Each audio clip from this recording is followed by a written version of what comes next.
ದೇಶದ ಹಲವು ರಾಜ್ಯಗಳಲ್ಲೂ ತೈಲ ಅಭಾವದ ವದಂತಿಗೆ ಜನ ಬೆಚ್ಚಿ ಬಿದ್ದಿದ್ದಾರೆ. ಗುಜರಾತ್, ಮಧ್ಯಪ್ರದೇಶ, ತೆಲಂಗಾಣದ ಪೆಟ್ರೋಲ್ ಬಂಕ್ಗಳಲ್ಲಿ ಜನ ಬಂದು ಕ್ಯೂ ನಿಲ್ತಾ ಇದ್ದಾರೆ ಪೆಟ್ರೋಲ್ ಡೀಸೆಲ್ ಖರೀದಿಗೆ. ಪೆಟ್ರೋಲ್ ಡೀಸೆಲ್ ಖಾಲಿ ಅನ್ನೋ ವದಂತಿ ಹಬ್ಬಿದೆ. ಅದನ್ನ ನಂಬಿ ಪೆಟ್ರೋಲ್ ಬಂಕ್ಗಳ ಮುಂದೆ ಬಂದು ಕ್ಯೂ ನಿಂತಿದ್ದಾರೆ ಜನ. ಬರೀ ರಾಜ್ಯದ ಹಲವು ಜಿಲ್ಲೆಗಳಲ್ಲಿ ಈ ಪರಿಸ್ಥಿತಿ ಇಲ್ಲ, ದೇಶದ ಹಲವು ರಾಜ್ಯಗಳಲ್ಲಿ ಪರಿಸ್ಥಿತಿ ಈಗ. ಕಾರಣ ವದಂತಿಗಳಿಗೆ ಕಿವಿಗೊಟ್ಟಂತಹ ಜನ ಪೆಟ್ರೋಲ್ ಬಂಕ್ಗಳ ಮುಂದೆ ಬಂದು ಕ್ಯೂ ನಿಲ್ತಿದ್ದಾರೆ.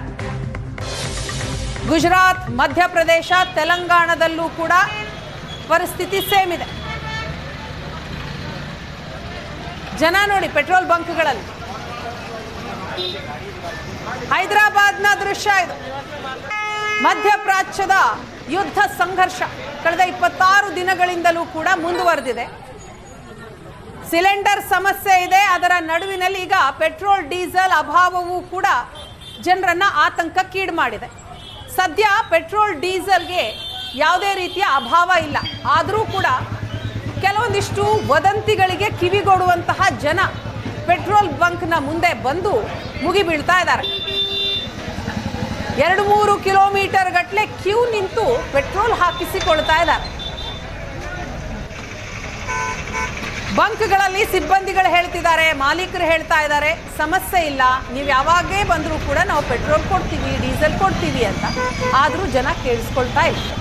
ತೆಲಂಗಾಣ, ಮಧ್ಯಪ್ರದೇಶ ಹಾಗೂ ಗುಜರಾತ್ 3 ರಾಜ್ಯದ ಕೆಲವು ಪೆಟ್ರೋಲ್ ಬಂಕ್ಗಳ ಮುಂದಿನ ಸದ್ಯದ ಚಿತ್ರಣವನ್ನು ತೋರಿಸ್ತಾ ಇದ್ದೀವಿ.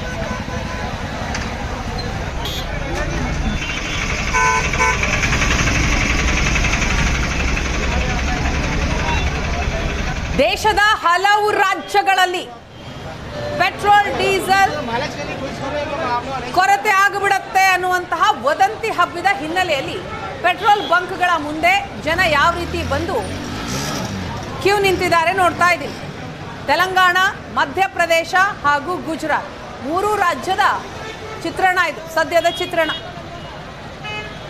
ಎಷ್ಟಾಗುತ್ತೋ ಅಷ್ಟು ಪೆಟ್ರೋಲ್ ಡೀಸೆಲ್ ತುಂಬಿಸ್ಕೊಂಡ್ಬಿಡೋಣ ಅಂತ ಬೆಳಿಗ್ಗೆನೇ ಜನ ಪೆಟ್ರೋಲ್ ಬಂಕ್ಗಳ ಮುಂದೆ ಬಂದು ಕ್ಯೂ ನಿಂತಿದ್ದಾರೆ.